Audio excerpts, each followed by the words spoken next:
Hello and welcome to That's Football. Another day. We've got 2 World Cup games, 3 World Cup games for you later on this channel. But how are you all doing? Let's talk about the latest transfer news in the world of football. And Gareth Bale and Cristiano Ronaldo may well have chosen their futures. That is what's coming out of Spain this morning. And this relates to, obviously, Real Madrid have got a new coach. And he's not Spanish coach anymore. And he was unveiled yesterday. Quite sad scenes, actually. Lopetegui revealed by Real Madrid yesterday. They were like, I don't understand why he couldn't have stayed at Spain for a month, and the manager actually broke down in tears, saying it's the saddest day since his mother died. I think Spain have made a big mistake there, but just shows you the politics of football, doesn't it? But the politics of Bale and Ronaldo, as I keep saying, I don't think for 1 minute that both of those players will stay at Real Madrid this summer.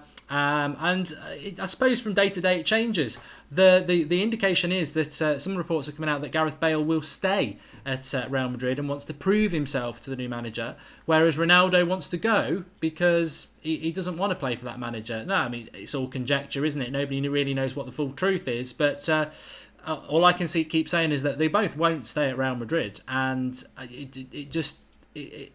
it's all academic, I suppose, until decisions are made. But and when are those decisions going to be made? Are they dependent on are they dependent on Ronaldo's World Cup and when he comes back, and then he's had his holiday, and then that's the end of July, or will there be some speed and haste about this? The reality is transfers can happen whilst people are part of the World Cup. Torreira, who's part of the Uruguay squad who are playing today, apparently a team's flown out to give him a medical while he's out there at the World Cup. So things can be done, of course they can, but how quick they will be done, I don't know. The general consensus with Gareth Bale is that he's settled in Spain, he's happy in Spain, he wants to stay in Spain, he's just not happy at the way he was treated by Zidane last year. Whoever Bale was to go to, is that the sort of player that you want? Touching 30, who really just wants to stay in Spain but might have to move because he's not getting game time? Or do you go for Ronaldo at 33, who, by the looks of it, wants to leave Real Madrid and take on another challenge? I mean, based on that, I'd probably say go for Ronaldo. And Anthony Muller agrees with me as well. He says, come back home, Ronaldo. Sorry, we're getting some lag again. I think we're probably getting some lag because my computer is up to the limit because it's uploading something as well, which is a bit of a shame. But I don't really know what's going on with it at the moment. Hopefully it will sort itself out for the Uruguay game. I'm doing Uruguay versus Egypt literally in about half an hour. We'll be live with that, so really looking forward to it. Let's face it, Ronaldo or Bale won't go on a Spanish channel and announce his future, unlike Griezmann, the arrogant little swine, says Douglas James Horn. Unbelievable that was last night. I really did enjoy jumping onto Xander's live stream about it, though. It was very, very funny. But very, very interesting what's going to go on with that. Let's have a look at what else is going on in the world of transfer news. Arsenal are interested in signing Borussia Dortmund and Germany midfielder Mario Götze.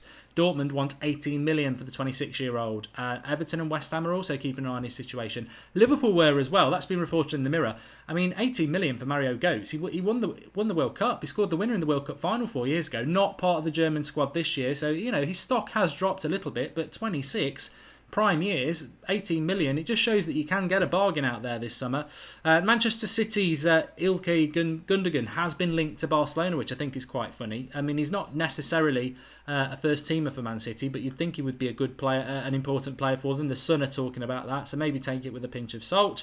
And Chelsea have turned down an 18 million bid from Arsenal for Brazilian defender David Luiz. That's been reported by Le Ten Sport in France. Obviously not been playing for Chelsea much under Conte, but Conte could be gone soon. Maybe Luiz, who is part of the Brazil World Cup squad, maybe he'll have a new lease of life at Chelsea, who are also reportedly preparing a move for Italian defender Daniele Ruggiani, and that's been reported by Football Italia.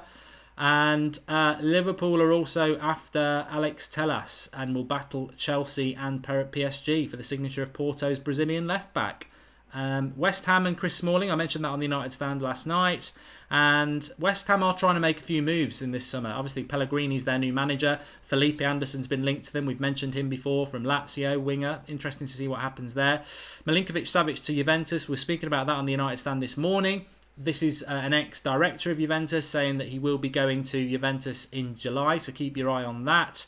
And Juventus are also interested in Crystal Palace's defender Patrick Van Aanholt. That's if Alexandro was to leave and complete a move to the Manchester United. Again, that's been reported by The Sun. Many Manchester United fans would love Alexandro to be coming to Manchester United. Whether that will happen or not, I don't know. Darmian is meant to be in discussions with a move for Juventus, and you would hope that United would be having simultaneous discussions with Sandro as well. It's rumbling on and on and on in relation to Roma's goalkeeper Alisson. Again, there's United and Liverpool links to this. Liverpool want Alisson, but Alisson would probably prefer a move to Real Madrid, as we all would.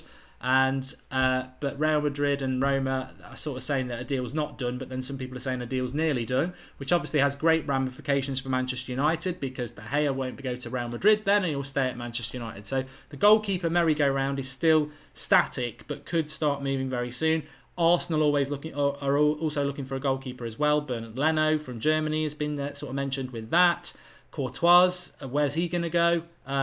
Is he going to stay at Chelsea with a new manager? Hazard is not a goalkeeper, but it just came into my head there. Liverpool do desperately want a goalkeeper. They've also been linked to Butland. Is it McCarthy from Southampton? So things are going to happen there. And Bayern Munich manager, Bayern Munich chief executive Karl-Heinz Rummenigge. I like him, ex goal scorer for Germany and Bayern Munich, and very high position at Bayern Munich, and very open as well. He was the one who said a couple of days ago that Boateng can leave if they get the right value for him, potentially Thiago as well. He's now said about Robert Lewandowski, he will take bets on Poland striker Robert Lewandowski remaining at the club next season, despite him being linked with a move to Real Madrid. That was being reported by the ESPN. And Aston Villa are under a little bit of pressure to raise £50 million in player sales over the next 2 transfer windows, and could lose key players such as Jack Grealish, who we were talking about yesterday. That's in the Telegraph. So lots and lots going on. As I've said before, the World Cup is not going to be something that holds up transfer news. It will continue, and we'll obviously continue doing the midday shows. But we'll see what happens. Jack Wilshere on a free, says Matt Hosford. There's loads and loads and loads. What I would say is that if you're a fan of an English club, I actually got hold of the United Stand Twitter account this morning and tweeted this out. We are a third of the way through the English transfer window. It closes in 8 weeks. We've had 4 weeks of it already. So a third of the transfer window's gone already, and the World Cup's going to go on for another third of that.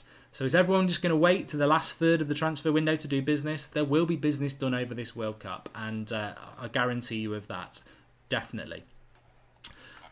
Carvalhal or Bost while we can, says Brozovic too, says Sean McNally. All good midfielders. I'm looking forward to watching Croatia. I think I'm doing Nigeria-Croatia tomorrow night, so I'm really looking forward to that. I think it's going to be a really good game. I think Croatia have got a very good team. When you watch Croatia, you'll be surprised at how many players they've actually got that are very, very good.